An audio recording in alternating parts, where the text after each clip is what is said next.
ప్రతి చిన్న విషయాన్ని తీవ్రంగా ఆలోచించి మనసు పాడు చేసుకునే వాళ్ళ కోసమే ఈ కథ.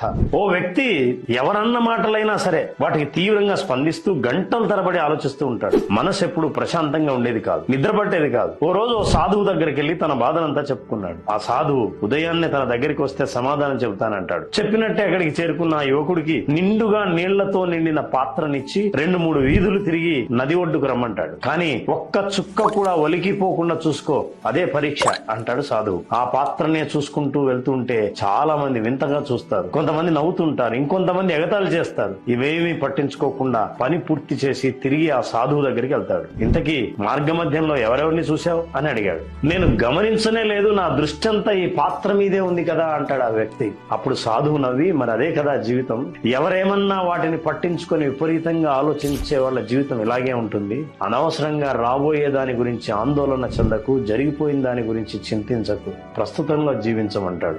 మీరేమంటారు? Download ShareChat.